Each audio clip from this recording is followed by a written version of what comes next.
Welcome everyone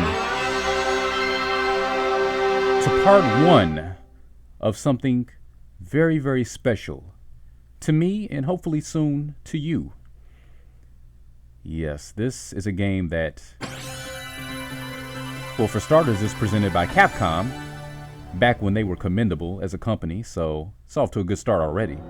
Oh, what could it be? I think you know. Run, run, run! Oh, I forgot how to! Which leads to all the events culminating in Resident Evil. The original, except no substitutes, not even director's cut, which is a fine game, but this was the way to start off the series, trust me. Resident Evil. And who could ever forget that? Yeah. So, quick nostalgia story. First time I played this game, my cousin had it on his PlayStation. My brother spent the summer over at his house.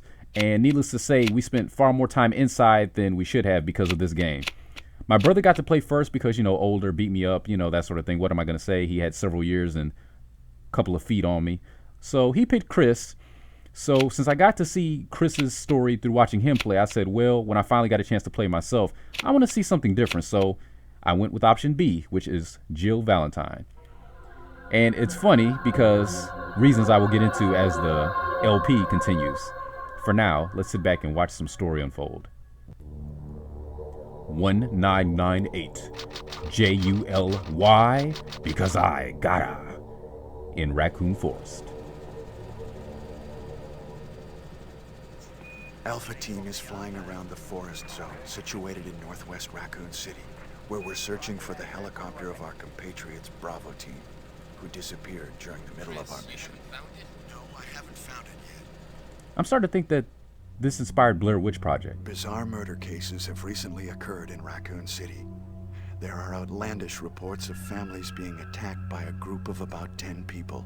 Even more Victims bizarre than were misspelling bizarre? apparently eaten.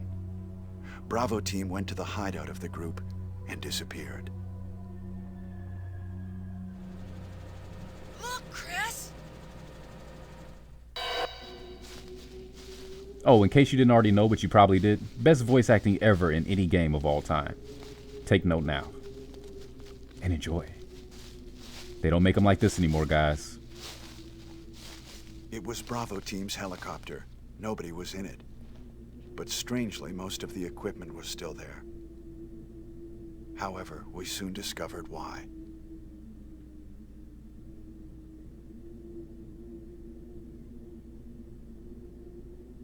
Chris is just so disgusted there. Ooh. That still looks pretty good, actually. In a wonderfully campy way. Uh-oh, the dog heard you. I think he's coming. You're gonna wish you didn't say that. Almost as much as him.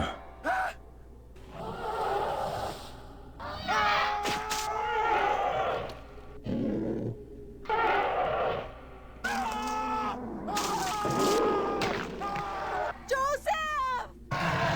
Game over, yeah.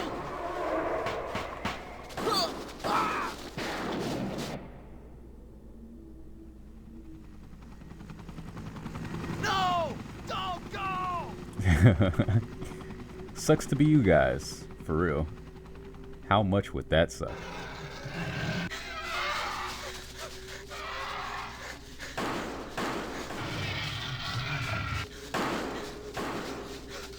Jill, run for that house!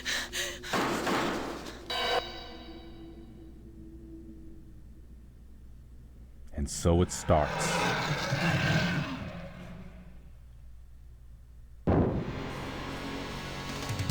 Cast. Chris Redfield. Before the steroids. Jill Valentine. Before the blonde. Barry Burton. Before the daughter.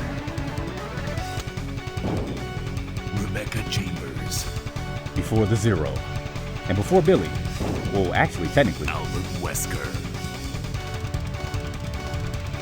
Yeah, that's the man, the myth, the legend. Resident Evil. For reals. And thrills. And possibly chills. Not so heavy on the chills, though. They have escaped into the mansion where they thought it was safe. Yet... Resident Evil. Okay, so I made a mistake there. I was talking all this stuff about my brother using Chris, and I used Jill originally, and wanting a challenge, so I want to use Chris this time. I picked Jill by mistake, not paying attention, so we're going to go with Chris. Jill's game can be a little bit more fun because you have the legendary Barry and his ridiculous lines that most of us know full well by now and love. But we're going to go with Chris. And since we've already seen this, I'm going to skip this. Unfortunately. But it's okay. It's still July 1998. The dog still had a nice big breakfast, lunch, and dinner. Our friend Richard, I believe, left us like a little chicken. And we're going to have to cope with that. The coping begins now. I don't know what happened. Barry! Where's Barry? Well, I'm sorry, but he's probably... Constipated. No. Exactly, and that's what he sounded like. What is that? I'll go and check. Okay, Jill and I will stay in the hall in case of an emergency. Chris, Wear softer shoes. take care. That too. Tap, tap, tap. It's atmospheric. So the great debate is, for myself at least, do I want to let the dialogue just play out on its own, or do I want to, MST3K this, Mystery Science Theater, because the temptation is so high for this. But first thing I need to do is get reacquainted with the tank controls, because as much as I love them, it's been years since I've played a tank-style Resident Evil game. And as much as I love this game, I've played it lots in the past. I've played it completely through at least 3 or 4 times, which for me is a lot, honestly. There's a few games that have a coveted place in my heart. I've played well over that many times, but most of the games I don't really get around to more than a couple times. So for me to say I played through this completely 4 or 5 times is saying a lot. At least one of those playthroughs was with Chris, but it's been a long time, and I'm trying to find the button to go through the door. Maybe I should look at the options. Okay, it's the B button.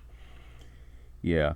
The only thing about this game, as much as I love the Saturn version, the controls are not completely intuitive, for my liking at least, and there's no option to set them yourself. I mean, they have several different options, for configurations, but nothing to completely customize it to map out each button the way you want.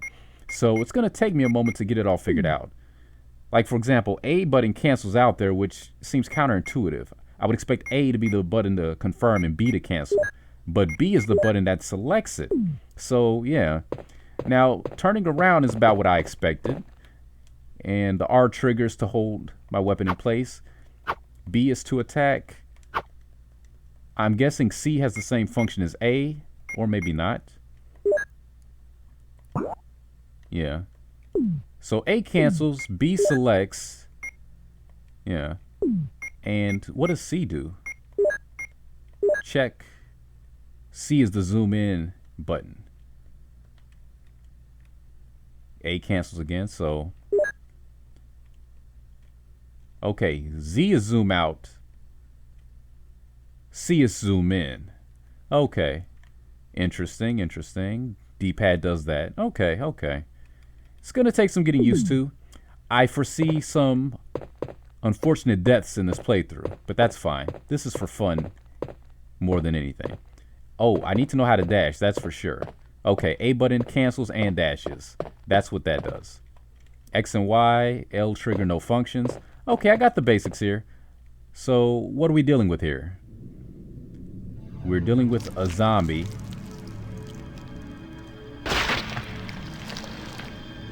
And I think he's finished his Big Mac, so I think we're next up. But we're not going to let that happen. I think what we're going to do is back up and I'm going to get some breathing room.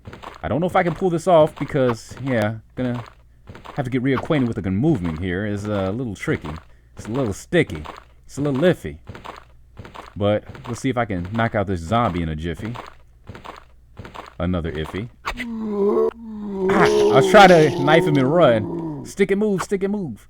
Maybe if I aim upwards? Or maybe I can just not hit him at all. That's a thing that can happen as well. Okay. That was pretty good.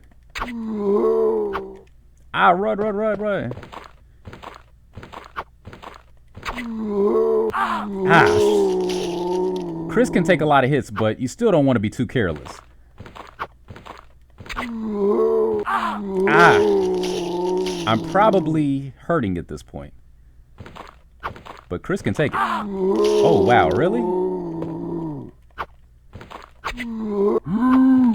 Okay, you gave me that one because I was doing horrible. About to say, you're still not dead? Come on, man, give me a break. And where's my health like? Danger, okay. You know what? I'm just going to use it because I like to think that I'm going to get better as it goes on. He's Kenneth from the Stars Bravo team. Now he's become a mere shadow of his former self. That's horrible and cruel and dark and twisted and funny on so many levels, I don't know which level to comment on. So we're just going to let it go. You found the clip. Before we have a handgun, we have clips. But I'm not complaining because we will find a handgun very soon and we're going to need ammo because clearly I need to brush up on my knifing.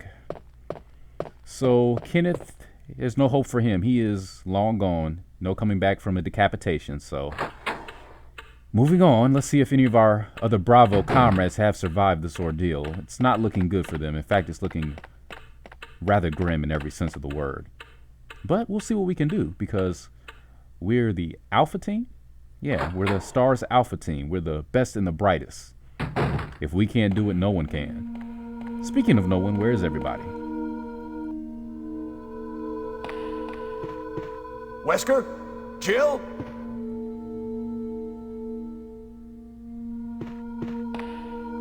And there's something on the ground there. Look around, Chris. Look down. Look down. There you go. What happened to Jill and Wesker? Hopefully not the same thing that happened to Kenneth.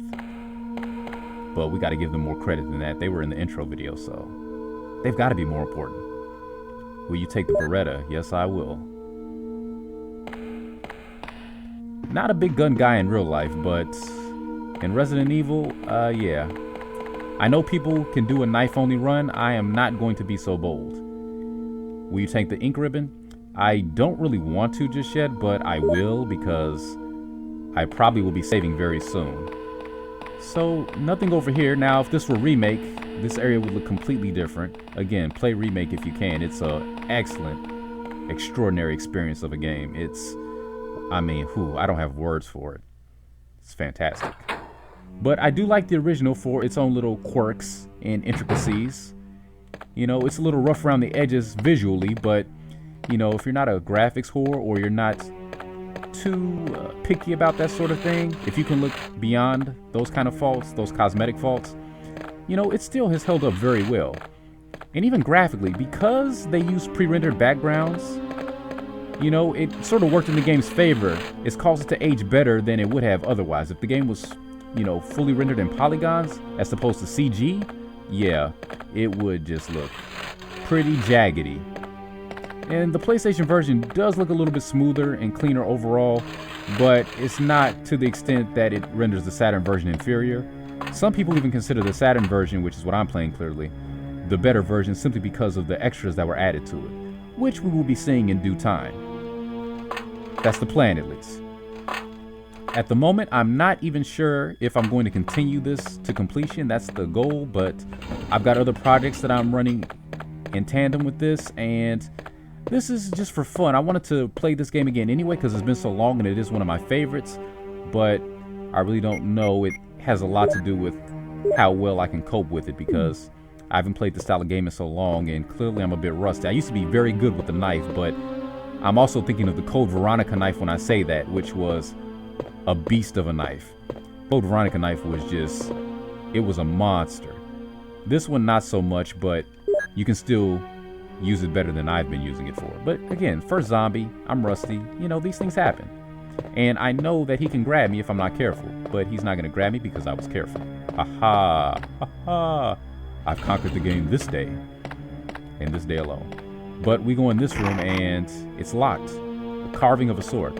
Okay, so I forgot that I need a key before I can even do anything there, so... You know, another thing about this game, the voice acting may be the epitome of cheesy, but it's good, though. It's so bad, it's good.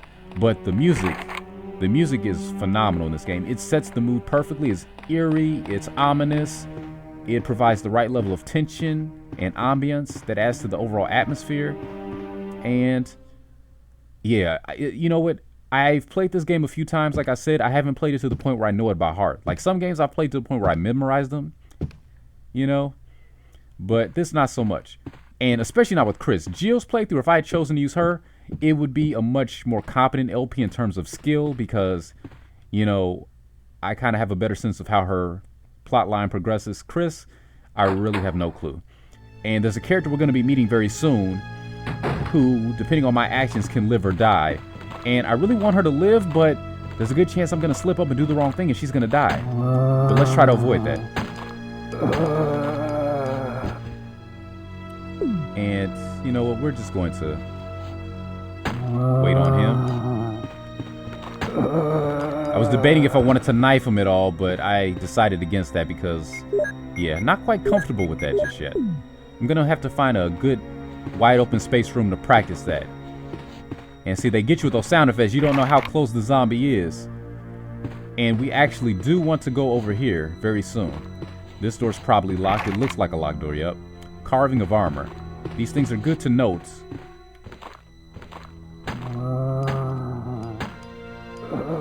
Yep, I thought that might happen. And to cheese it out, I'm going to equip that and see if I can get some quick hits in fast. Okay, that's how you do it. Knock him down, use the knife. Yeah, Chris is tougher from what I can tell. It's locked from inside. So, you know, to conserve handgun rounds, I'm going to be doing this for quite a while. Knock him down, then knife him out. And we are going to re-equip that. Like so. And anything over here? Nothing uncommon. And another thing about Chris, he won't get the lockpick, which makes things so much easier. And he doesn't have as much inventory space. That's the biggest knock against him. And a main reason why I was tempted to use Jill, but perspective. That's what I wanted, though. Botany book. About medicinal herbs. As you may know, there are many plants that have medical effects. Since ancient times, humans have been healing wounds and diseases using various plants. Actually, I recommend herbs in your daily life. They're very wonderful natural remedies for just about anything you can think of. In this book, we're going to sample 3 herbs that grow around the Raccoon Mountains and give their outlines as examples of those plants with medical properties. Each herb has different colors and different effects as medical plants. The green one recovers physical strength, the blue one neutralizes natural toxins, while the red herb does not have any effect by itself. The red herb is only effective when it is mixed with other herbs. For example, if you mix this herb with the herb that recovers physical strength, the recovery effect will be tripled. By adjusting the amount and experimenting with these 3 herbs, you can create various kinds of medicines, but I'll leave the details in your hands because I'm lazy. Because that's the best way to acquire true knowledge. To an extent, I agree with that, but, you know, still kind of a jerk move to pull on us. Nothing uncommon. Nothing uncommon. I bet there's something uncommon on the other side of this door, though. Let's see. Place your bets. And get your Berettas on the ready. Because... Zombie! Okay, screw this. Okay, screw both of you. Just... You guys talk it out. I'm going down here. After wasting some handgun bullets, so thank you for that. Yeah, this is back when they had to disguise loading times. And I think this was a real clever way to do it. I kind of like that touch. Okay, I couldn't remember if there was a zombie down here. Yeah. Chris is definitely getting the job done with that. Equip that, please. There you go. That's what I like to see. Yeah, baby. That's alright. We're smooth. Well, Chris is smooth. I'm just getting by. Getting by the skin of my teeth so far. And we're only starting, so what does that say? Oh, this is going to get rough. I already know. Let's see. Are there any ink ribbons here? You can save your progress with this. Will you use the ink ribbon? Not just yet, but very, very soon. Anything here? Yes. I will take the chemical, and I'll be using that very soon, probably. Gardening tools. Nothing useful. Nothing that can be used as a blunt instrument to dispatch the undead. Oh, sure. Why? Why would we want to do that? Why would we want to increase our chances of surviving? We don't want that. No, no. And I think, yep, I remembered you being able to, oh, or not. I thought I could just combine them that way. Maybe that was something that was introduced in the later game, like Code Veronica. I do distinctly remember being able to combine items in the item box that way. But that's fine. We can do it this way, too. Combine, combine, and a little more combining. Equip that back.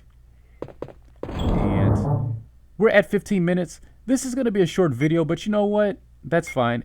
Let me see real fast if there's anything else in this box. Oh, that's not how to do that. That's not how to, okay, so I'm sorry. I'm having a moment here. And I just want to see if there's any first aid kits in here. Nope, just the green herb and chemical I had put in there. Okay, that's fine. So this is going to be a short episode, but we're going to call it a day. I don't want to overextend myself with the first part. I also want to make sure this recorded okay.